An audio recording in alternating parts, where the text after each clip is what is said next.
Do you want to create something, build a business, invent something new?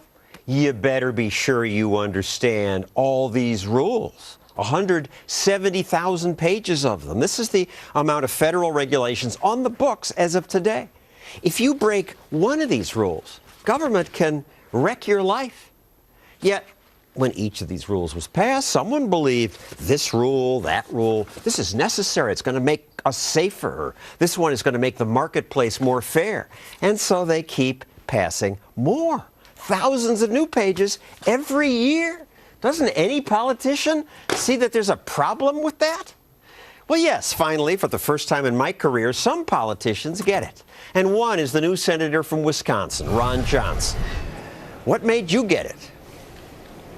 What made me get it? Well, certainly I lived my life under regulations in the private sector, so I saw the harm the government can actually do, not only to business, but job creation and those middle-income individuals that President Obama says he's always wanting to protect. So no, I mean, government regulation is necessary. It can be helpful, but far too often it just flies in the face of common sense. And of course, the thing we really need to be more concerned about in a free society is an all-powerful government that actually can ruin lives. And that's really what I'm trying to point out is the victims of government. All right, well, let's talk about when it's necessary in a moment. But your background may explain why you care about this. You, unlike so many politicians, you weren't a lawyer by trade. You ran a business. You were in the plastics business. A manufacturer, right. And I can't imagine what kind of regulations you ran up against, but you saw how any bureaucrat could torture you.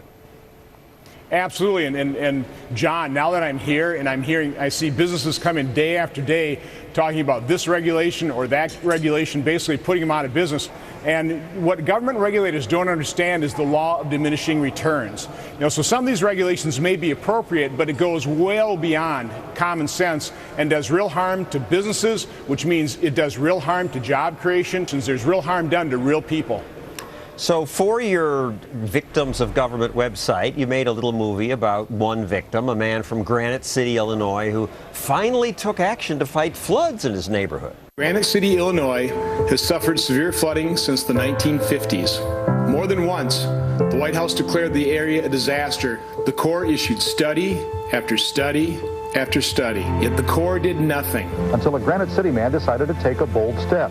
He never thought working on his own property would cost him almost everything.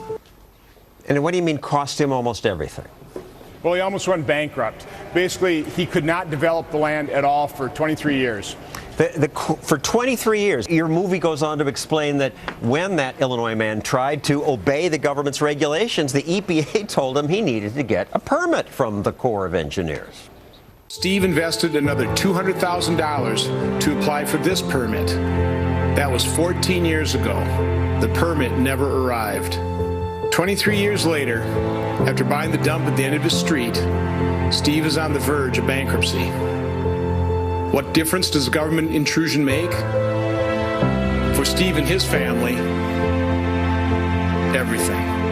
More than a dozen years waiting for the permit. We called the Corps of Engineers. They say, we followed correct policy and procedures to enforce the law, worked extensively with him and our partner agencies. They're comfortable with this slow death.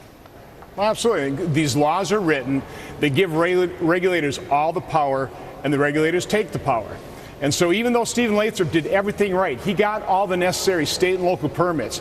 He tried to comply with every rule and regulation. He did comply with every rule and regulation, but there's always just a little bit of wiggle room for the regulators, and that's what's so absurd about this. In 8 studies, the Army Corps basically recommended turning that dump into a lake or channels to mitigate flooding.